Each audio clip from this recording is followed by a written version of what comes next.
ദൈവനാമത്തിന് മഹത്വം. വചനപ്രഭാതത്തിൻ്റെ എല്ലാ മാന്യ പ്രേക്ഷകർക്കും സ്നേഹവന്ദനം. പൗരുഷ്യനിൽ നിന്ന് ഞങ്ങളെല്ലാവരും ചേർന്ന് നിങ്ങളെ വന്ദനം ചെയ്യുന്നു. നിങ്ങൾക്ക് ഈ ശുശ്രൂഷയിൽ ഒരു പങ്കാളിയാകാൻ കഴിയുന്നുണ്ടോ? 3 വിധത്തിൽ പങ്കാളിയാകാം. ഒന്ന്, ഇത് 10 പേർക്കെങ്കിലും അയച്ചു കൊടുക്കുക. 2, 10 മിനിറ്റെങ്കിലും ഇതിനു വേണ്ടി പ്രാർത്ഥിക്കുക. 3, ഒരു ചെറിയ സാമ്പത്തിക കൂട്ടായ്മ പ്രാർത്ഥനയോടുകൂടെ ഇതിനു വേണ്ടി അയക്കുക. ദൈവം നിങ്ങളെ അനുഗ്രഹിക്കട്ടെ. തൃപ്തനായ ആരെയും നിങ്ങൾ കണ്ടിട്ടുണ്ടോ? രാവിലെ എഴുന്നേറ്റ് ഇങ്ങനെയുള്ള ചോദ്യമൊക്കെ ചോദിക്കല്ലേ പാസ്റ്ററെ? എന്നാൽ ഇന്ന് ചോദിക്കുക. എത്രയോ കാലമായി നമ്മളിങ്ങനെ കാണുന്നു, കേൾക്കുന്നു. ഞാൻ കഴിഞ്ഞ ദിവസം ബാംഗ്ലൂർ ചെന്നപ്പോൾ പ്രായമുള്ള ഒത്തിരി പേരെ എന്നെ കാണാൻ വന്നിട്ട് പറഞ്ഞു, ഇന്ന് നേരിട്ട് കാണാൻ ഞങ്ങൾ കാത്തിരിക്കുകയായിരുന്നു. വചനപ്രഭാതം ഇല്ലാതെ ഒരു ദിവസം ഇപ്പം മുമ്പോട്ട് പോകാൻ പറ്റില്ല. ഇത് അത്രയ്ക്ക് പ്രയോജനമാണ്. മറ്റൊരു മനുഷ്യൻ ബാംഗ്ലൂരുണ്ട്. അദ്ദേഹം ഒരു പ്രൊഫസറാണ്. ഇപ്പോൾ റിട്ടയർ ചെയ്ത് 70 വയസ്സ്. അദ്ദേഹം പറയും സ്പിരിച്വൽ ബ്രേക്ക്ഫാസ്റ്റാണിത്. അപ്പോൾ നിങ്ങളുടെ സ്ഥിരമായ ആ പ്രോത്സാഹന വാക്കുകൾക്കും ശ്രദ്ധിച്ചുള്ള കേൾവിക്കും ഞങ്ങൾക്ക് നന്ദിയുണ്ട്. ചോദ്യം ഇതാണ്, തൃപ്തരായ ഒരാളെ കാണിച്ചു തരാമോ? അടുത്ത ചോദ്യം, നിങ്ങൾ തൃപ്തരാണോ? മൂന്നാമത്തെ ചോദ്യം, ഒരു യഥാർത്ഥ ക്രിസ്ത്യാനിയും അക്രൈസ്തവനും തമ്മിൽ എന്താ വ്യത്യാസം? ഇതൊരു പബ്ലിക് പ്ലാറ്റ്ഫോം ആയതുകൊണ്ട് അങ്ങനെ ചോദിച്ചത്. ചർച്ചിനകത്താണ് ഞാൻ ഇങ്ങനെ ചോദിക്കും, വിശ്വാസിയും അവിശ്വാസിയും തമ്മിൽ എന്നാ വ്യത്യാസം? പാസ്റ്ററും അല്ലാത്തവരും തമ്മിൽ എന്നാ വ്യത്യാസം? നമ്മുടെ മനസ്സിൽ കുറച്ച് വ്യത്യാസങ്ങളുണ്ട്. അതിലൊന്നാണ് വെള്ള ഉടുപ്പ് ധരിക്കുക, മറ്റൊന്നാണ് മീശ ഇല്ലാതിരിക്കുക, മറ്റൊന്നാണ് ഭയങ്കര വിനയം പോലെ ഇങ്ങനെ കുനിഞ്ഞൊക്കെ നിൽക്കുക.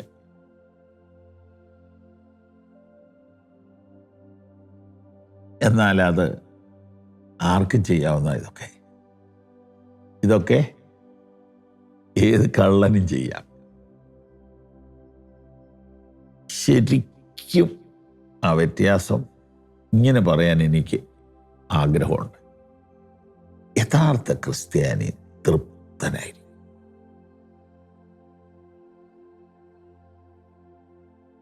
ഇതാണ് വിഷയം.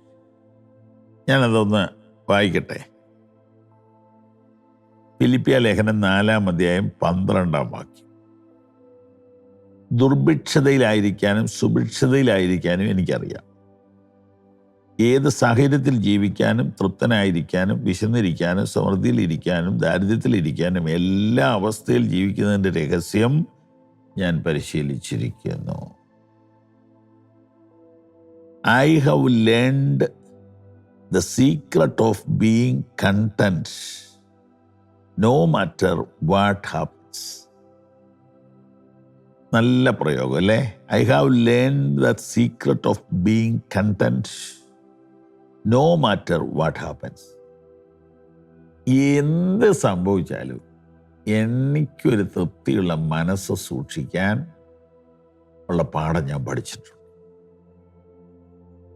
I am content whether I am well fed or hungry.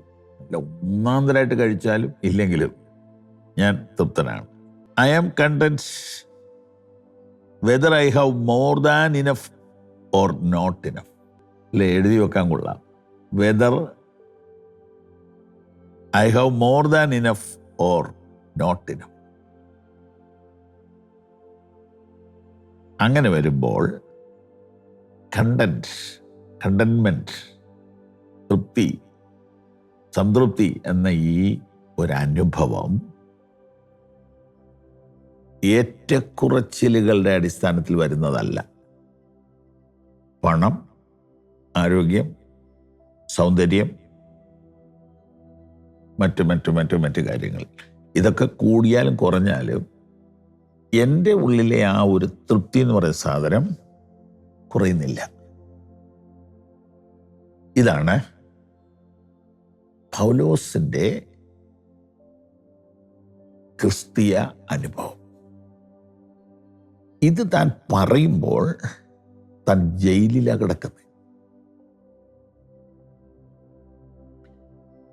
രാഷ്ട്രീയ പ്രവർത്തകരൊക്കെ ഇപ്പം ജനാധിപത്യ രാജ്യത്ത് ജയിലിൽ പോയാൽ ജയിലിനകത്ത് വേണമെങ്കിൽ AC റൂം കൊടുക്കും. ഇന്നത്തെ പത്രമാണെന്ന് തോന്നുന്നു, കഴിഞ്ഞ ദിവസങ്ങളിൽ വലിയ വാർത്തയായിട്ട് അറസ്റ്റ് ചെയ്തുകൊണ്ട് പോയ ആൾക്കാർക്കൊക്കെ ജാമ്യം കൊടുത്തു. ഇനി ആരുമില്ല, എല്ലാവരും പുറത്തു വന്നു. ഈ വർഷത്തെ പ്രമാദമായ കേസ് ഏതാണ്ട് ഇങ്ങനെ അങ്ങ് പതുക്കെ ഇല്ലാണ്ടായി. പക്ഷെ അവർ ആ കാലത്തൊക്കെ ജയിലിൽ പോയാൽ തിരിച്ചു വരാൻ പ്രയാസമാണ്. അത്രയ്ക്ക് ക്രൂരമാണ്. അവിടെ കിടന്നുകൊണ്ട് എഴുതുകയാണ്, എനിക്ക് ഇങ്ങനെ ഒരു ശീലം ദൈവം തന്നിട്ടുണ്ട്. സാഹചര്യങ്ങളൊന്നുമല്ല എൻ്റെ തൃപ്തിയുടെ രഹസ്യം. ഇതിങ്ങനെ പ്രസംഗിക്കുമ്പോൾ തന്നെ എനിക്ക് കുറ്റബോധമുണ്ട്. എൻ്റെ തൃപ്തി സാഹചര്യങ്ങളോട് ബന്ധപ്പെട്ട് കിടക്കുന്നു. ഞാനതിനെ ജയിക്കും. ചില മിനിറ്റുകൾ കഴിയുമ്പോൾ ജയിക്കും, ചില മണിക്കൂറുകൾ കഴിയുമ്പോൾ ജയിക്കും. എന്നാലും ചിലരുടെ ഫോൺ കോള്, ചിലരുടെ സംഭാഷണം, ചിലരുടെ ഭാഗത്തെ പോരായ്മകൾ, അവിശ്വസ്തതകൾ, ഇത് നമ്മുടെ തൃപ്തിയെ കളയും. നമ്മൾ അസ്വസ്ഥനാകും. ഇവിടെ ആരും അങ്ങോട്ട് ശരിക്കും തൃപ്തനല്ല. പക്ഷെ ഞാൻ കണ്ട ആ മനുഷ്യൻ, തൃപ്തനായ ആ മനുഷ്യൻ, സെയിന്റ് പോൾ പറയുന്നു, ഞാൻ തൃപ്തനാണ്. ക്രിസ്തുവിൽ നമുക്കും അങ്ങനെ ആകാൻ കഴിയും. അതിന് ദൈവം നമ്മെ സഹായിക്കട്ടെ. ആമേൻ.